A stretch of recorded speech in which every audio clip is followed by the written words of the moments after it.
Hello everyone, मैं नीतीश कुमार सिन्हा अपने YouTube channel कृष्णम online study में आप सभी लर्नर्स का स्वागत करता हूं। मेरे प्यारे दोस्तों, प्रीवियस क्लास में हम लोगों ने स्टडी किया ओरिजिन ऑफ इंग्लिश, अल्फ़ाबेट को अल्फ़ाबेट में ही समझा कि अल्फ़ाबेट 26 होते हैं।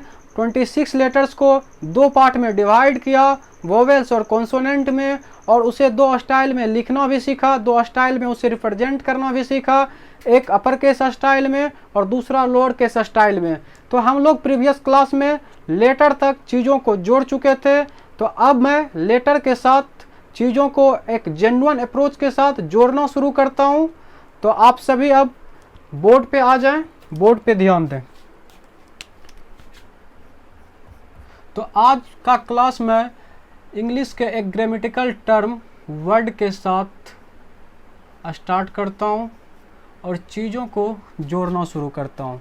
वर्ड क्या होता है प्यारे बच्चों? वर्ड होता है a group of letters that gives a complete meaning is called word. For example, pen, book, chair,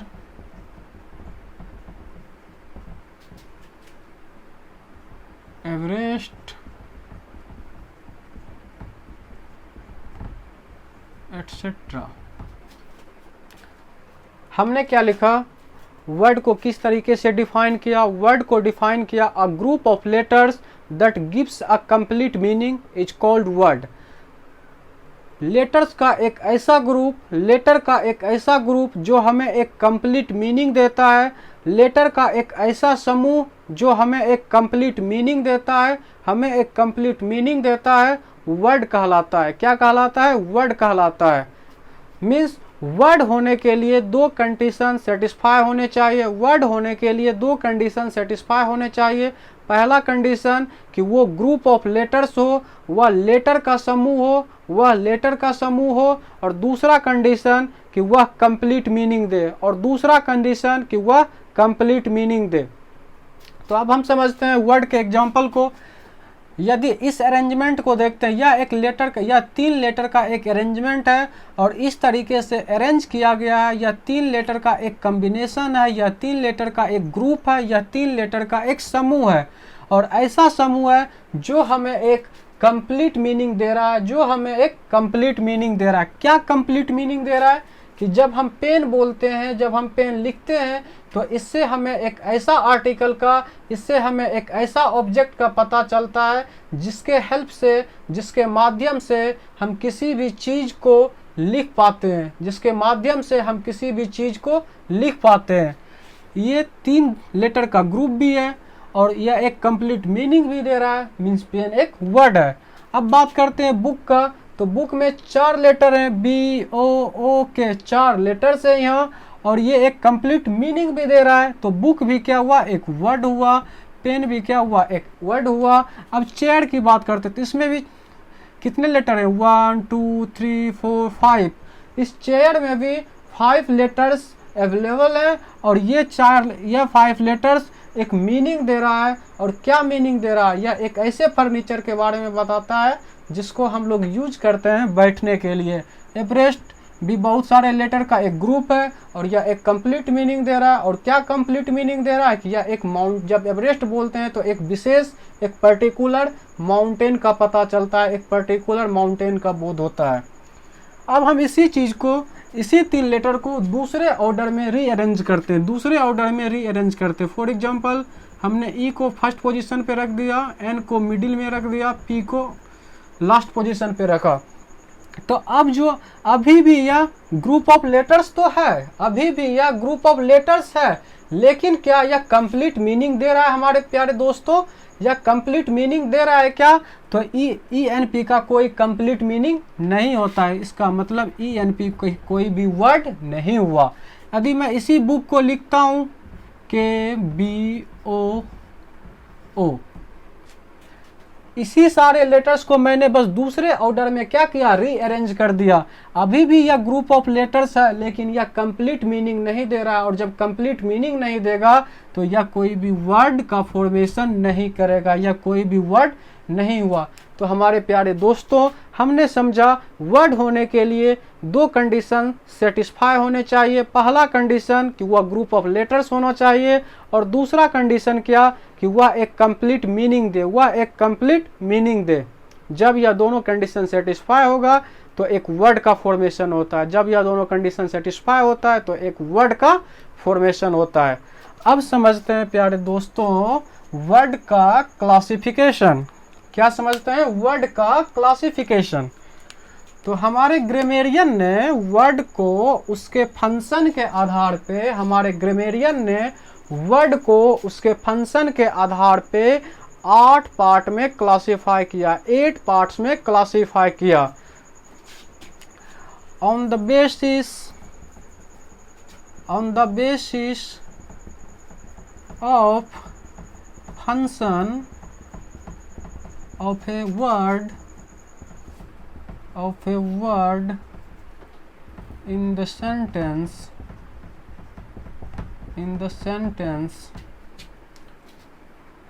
word is divided into 8 parts, and it is called parts of a speech।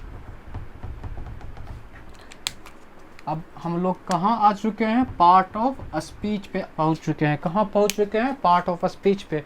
तो हमने क्या बोला कि हमारे grammarian ने प्रत्येक word को उसके फंक्शन के बेसिस पे, उसके फंक्शन के आधार पे, फंक्शन मीन्स वह किस तरीके से सेंटेंस में काम कर रहा है, वह किस तरीके से सेंटेंस में फंक्शन कर रहा है। Function means work, function means action, वह किसी भी सेंटेंस में किस तरीके से फंक्शन कर रहा है। इस बेसिस पे वर्ड को हमारे ग्रामेरियन ने 8 पार्टों में क्लासिफाई किया। अब वह सारे 8 पार्ट्स को ही क्या बोल दिया? पार्ट्स ऑफ स्पीच बोल दिया। वही 8 पार्ट को क्या बोल दिया? पार्ट्स ऑफ स्पीच बोल दिया। अब समझते हैं पार्ट ऑफ स्पीच कि कौन कौन सा दायरा वर्ड का, 8 कौन सा दायरा वर्ड के लिए तैयार किया गया। तो पहला तैयार किया गया नाउन, दूसरा तैयार किया गया प्रोनाउन, तीसरा दायरा हमारा है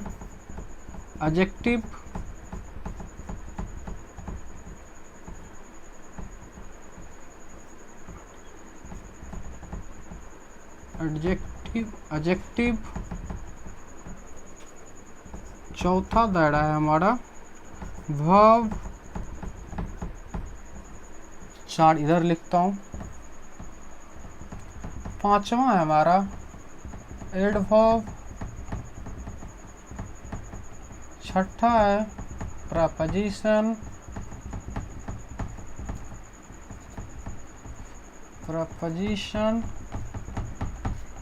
सातवां है, 7th है हमारा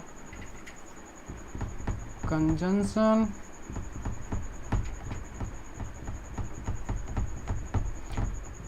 यदि स्पेलिंग में कहीं गलतियां हो जाए तो आप कमेंट करके ज़रूर बताएं। इंटरजेक्शन, क्योंकि मैं भी इंसान ही हूँ, लिखने में गलतियां हो सकता है। इंटरजेक्शन। तो हमारे ग्रामेरियन ने किसी भी वर्ड को कि वह सेंटेंस में किस तरीके से फंक्शन करता है, इस आधार पे वर्ड को 8 पार्ट में क्लासिफाई किया। और कौन कौन सा पार्ट तैयार किया? एक किया नाउन। देखो ये जो सारे मैं पार्ट्स ऑफ स्पीच लिख रहा हूँ, इसके प्रोनाउंसिएशन पे भी ध्यान देना, हम बचपन से इस सारे पार्ट्स ऑफ स्पीच को गलत प्रोनाउंस करते आ रहे हैं, तो हम जैसे प्रोनाउंस करेंगे उस प्रोनाउंसिएशन को भी ध्यान देना। पहला पार्ट क्या कहलाया वर्ड का, नाउन। दूसरा क्या कहलाया, प्रोनाउन है, प्रनाउन, ओ नहीं आ, ओ उच्चार, इस ओ का प्रोनाउंसिएशन ओ नहीं होना चाहिए, क्या होना चाहिए, आ। Pronoun, not pronoun, pronoun. Adjective, adjective इसमें डी साइलेंट होता है, क्या साइलेंट होता है हमारे प्यारे दोस्तों, डी साइलेंट होता है। एडजेक्टिव, एडजेक्टिव नहीं, एडजेक्टिव इसमें क्या साइलेंट होता है, आर साइलेंट होता है। वर्ब, क्या वर्ब नहीं, ऐसा लगता है उल्टी हो रहा है, जब वर्ब, वर्ब सही नहीं है, क्या बोलना है, वर्ब, क्या बोलना है, वर्ब। एडवर्ब, इसमें भी आर साइलेंट होता है, एडवर्ब। प्रीपोजिशन, हम लोग बचपन से क्या बोलते हैं, प्रीपोजिशन, प्रीपोजिशन नहीं, प्रपोजिशन, क्या बोलते हैं, प्रपोजिशन, ओ नहीं आ, प्रपोजिशन, प्रपोजिशन। इसका क्या होता है प्रोनाउंसिएशन, कंजंक्शन। और ये क्या होता है, इंटरजेक्शन, क्या होता है, इंटरजेक्शन। इसमें भी आर का साउंड क्या होता है, साइलेंट होता है, आर का साउंड क्या होता है, साइलेंट होता है। तो अब हम लोग चीज़ों को समझते हैं। हम लोगों ने क्या समझा कि कोई भी वर्ड जो होता है वह 8 तरीके का होता है। कितने तरीके का होता है, 8 तरीके का। कोई भी सेंटेंस हो, दुनिया का कोई भी सेंटेंस हो, उसमें कोई भी वर्ड होगा वह इसी 8 पार्ट ऑफ स्पीच जो है इसी के आधार पे फंक्शन करेगा, इसी के आधार पे फंक्शन करेगा। आप चीज़ों को स्क्रीनशॉट लो या जिसे राइट डाउन करना है वो चीज़ों को लिखो। मैं 2 मिनट के लिए बोर्ड से साइड हो जाता हूँ।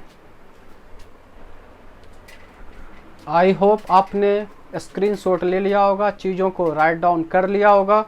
तो हम समझा रहे थे वर्ड को पहले समझा चुका हूँ। उसके बाद हमारे ग्रामरियन ने वर्ड के फंक्शन के बेसिस पे कि वर्ड किसी सेंटेंस में कैसा बिहेव कर रहा है, किस तरीके से उसे ट्रीट किया जा रहा है, इस बेसिस पे हमारे ग्रामरियन ने वर्ड को 8 पार्ट में डिवाइड कर दिया, 8 पार्ट में बांट दिया। और इसी 8 पार्ट्स को क्या बोल दिया, पार्ट्स ऑफ स्पीच बोल दिया। हमने समझा कि कोई भी वर्ड सेंटेंस में इसी 8 के तरीके से, इसी 8 में से किसी एक के तरह बिहेव करेगा, इसी 8 में किसी एक के तरह फंक्शन करेगा। या तो कोई भी वर्ड नाउन होगा, या कोई भी वर्ड प्रोनाउन होगा, या कोई भी वर्ड एडजेक्टिव होगा, या कोई भी वर्ड वर्ब होगा, या कोई भी वर्ड एडवर्ब होगा, या कोई भी वर्ड प्रपोजिशन होगा, या कोई भी वर्ड कंजंक्शन होगा, या कोई भी वर्ड इंटरजेक्शन की तरह फंक्शन करेगा।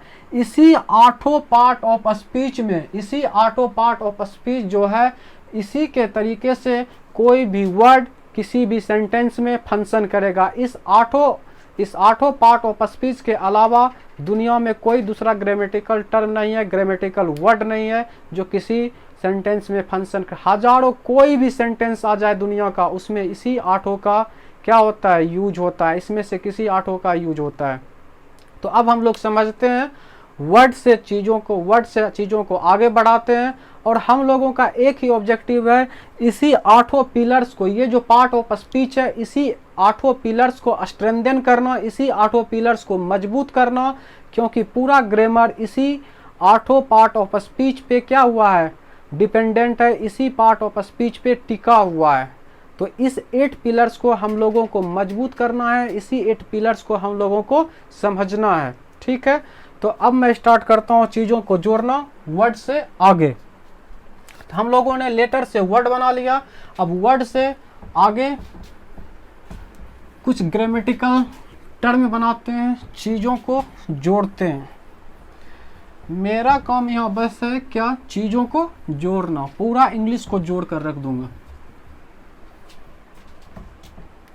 तो अब हम लोग क्या करते हैं, वर्ड से एक नया ग्रामेटिकल टर्म बनाता हूँ जिसे कहते हैं क्या हमारे प्यारे दोस्तों, फ्रेज। क्या बोलते हैं,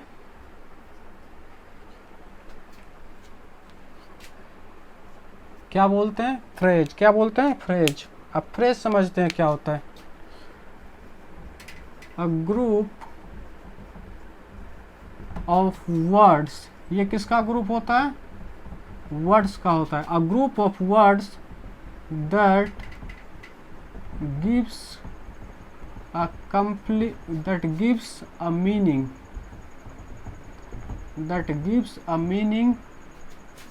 but not बट मैं पूरा कंप्लीट सेंटेंस, बट डजंट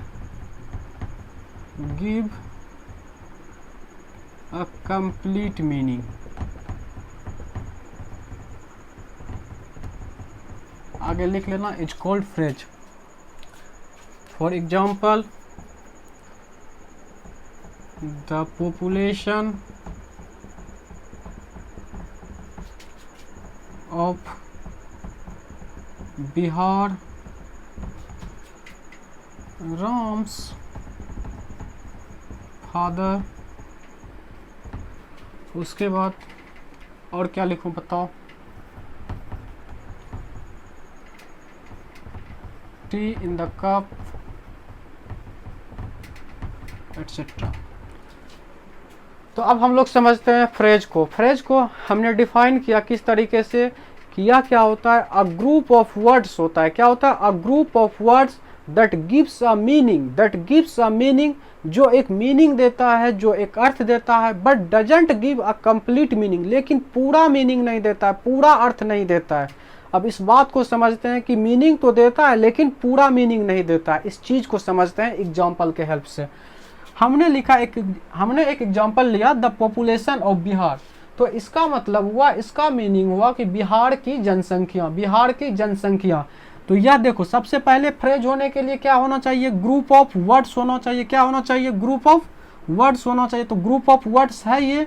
तो 1 2 3 4, इसमें टोटल कितने वर्ड है, 4 वर्ड है, मीन्स ग्रुप ऑफ वर्ड्स तो है। दूसरा क्या समझना है, मीनिंग देना चाहिए। तो जब बोलते हैं द पॉपुलेशन ऑफ बिहार, तो यह मीनिंग तो दे रहा है कि बिहार की जनसंख्या की बात हो रही है। किसकी बात हो रही है, बिहार की जनसंख्या की बात हो रही है। लेकिन क्या यह कंप्लीट मीनिंग दे रहा है। जब बोलते हैं बिहार की जनसंख्या, द पॉपुलेशन ऑफ बिहार, तो इससे हमें यह नहीं पता चलता है कि बिहार की जनसंख्या बढ़ रही है या बिहार की जनसंख्या घट रही है या बिहार की जनसंख्या घनी है। इस तरीके का कोई बात हमें पता नहीं चलता है। बस पता चलता है क्या, कि बिहार की जनसंख्या, द पॉपुलेशन ऑफ बिहार के बारे में क्या हो रहा है, बातें हो रहा है। तो यह मीनिंग तो दे रहा है, ग्रुप ऑफ वर्ड्स भी है, 4 वर्ड का एक ग्रुप है। उसके बाद मीनिंग भी दे रहा है। मीनिंग क्या क्या दे रहा है कि यह बिहार की जो जनसंख्या है उसके बारे में बात हो रहा है।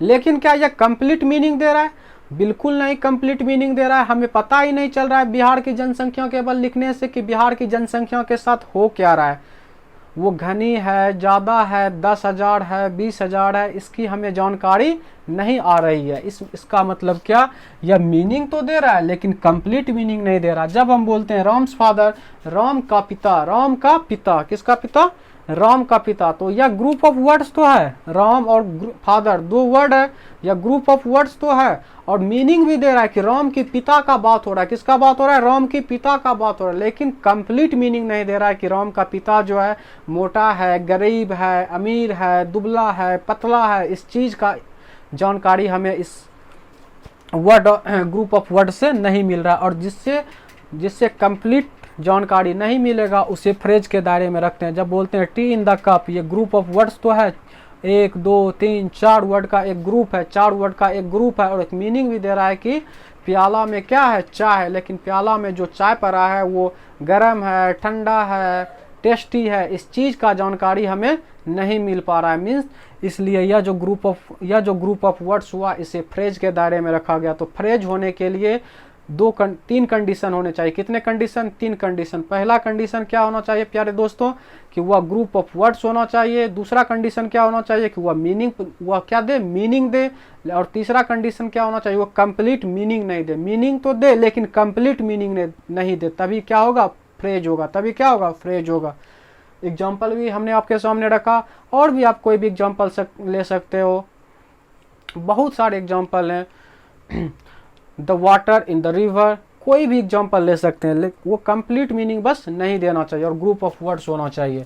तो वो सभी क्या हो जाएंगे, फ्रेज हो जाएंगे। अब वर्ड से मैं एक चीज़ और बनाता हूँ, और क्या बना रहा हूँ प्यारे बच्चों, सेंटेंस। क्या बना रहा हूँ प्यारे बच्चों, सेंटेंस।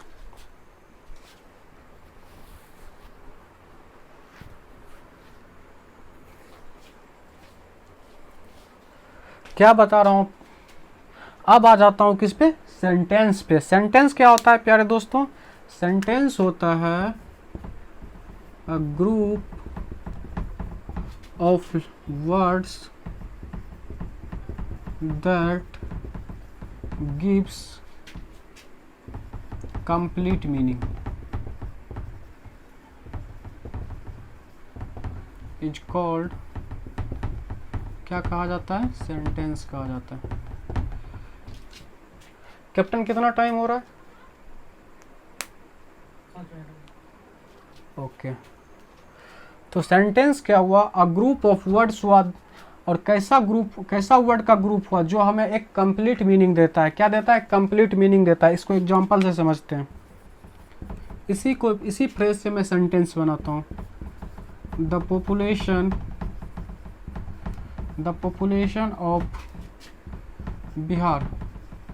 अभी तक तो यह फ्रेज है, लेकिन जब इसी में आगे सेंटेंस को प्रोसीड करते हैं, the population of Bihar is increasing day by day.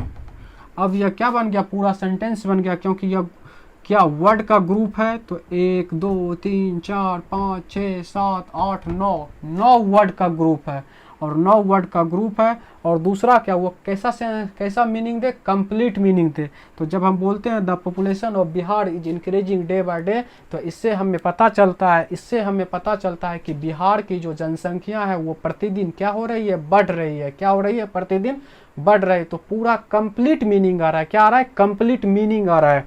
तो इसलिए ये क्या हुआ, हमारा क्या हुआ, सेंटेंस हुआ। यदि इसी को बोलता हूँ राम्स फादर, एक और एग्जांपल लेता हूँ, राम्स फादर। अभी तक तो ये क्या है, फ्रेज है, क्योंकि राम का पिता एक मीनिंग दे रहा है और ग्रुप ऑफ वर्ड भी है, लेकिन कंप्लीट मीनिंग नहीं दे रहा है। जब इसी को हम आगे एक्सप्लेन कर देते हैं कि Ram's father is rich, Ram का पिता अमीर है, अब यह जो है ग्रुप ऑफ वर्ड्स जो है कंप्लीट मीनिंग दे रहा है। और जब कंप्लीट मीनिंग देगा तो वो क्या चीज बन जाएगा, सेंटेंस बन जाएगा। क्या बन जाएगा प्यारे दोस्तों, सेंटेंस बन जाएगा। अब इसी को मैं दूसरे ऑर्डर में अरेंज करता हूँ। रिच राम्स फादर इज, मैंने इसी एग्जाम्पल को राम्स फादर इज रिच, इसी को दूसरे ऑर्डर में अरेंज कर दिया, रीअरेंज कर दिया, रिच राम्स फादर इज। अब देखते हैं, ये भी तो ग्रुप ऑफ वर्ड्स है, 1 2 3 4, इसमें भी ग्रुप ऑफ वर्ड्स है, 4 वर्ड का यह भी एक ग्रुप है। लेकिन यह क्या कोई कंप्लीट मीनिंग दे रहा है, कंप्लीट मीनिंग तो दूर की बात, यह कोई मीनिंग ही नहीं दे रहा है। और जब मीनिंग ही नहीं देगा, जब कंप्लीट मीनिंग ही नहीं देगा, तो क्या हुआ, सेंटेंस होगा प्यारे बच्चों, प्यारे दोस्तों, बताओ। जब तक कोई भी ग्रुप ऑफ वर्ड्स एक कंप्लीट मीनिंग नहीं देगा, तो क्या आप उसे सेंटेंस कहोगे? तो आपका आंसर होगा बिल्कुल नहीं कहेंगे। तो ये जो है रिच राम्स फादर इज, ये कोई भी सेंटेंस नहीं हुआ। तो हमने समझा क्या, आज हम लोगों ने क्या समझा, आज हम लोगों ने लेटर से चीज़ों को बनाना आगे जोड़ना शुरू किया। लेटर के हेल्प से क्या बनाया, लेटर के हेल्प से बनाया वर्ड, और वर्ड को ही क्या किया, 8 पार्ट में क्लासीफाई किया। फिर वर्ड के हेल्प से क्या बना लिया हम लोगों ने, वर्ड के हेल्प से बना लिया फ्रेज, और वर्ड के ही हेल्प से क्या बना लिया, सेंटेंस। वर्ड के हेल्प से क्या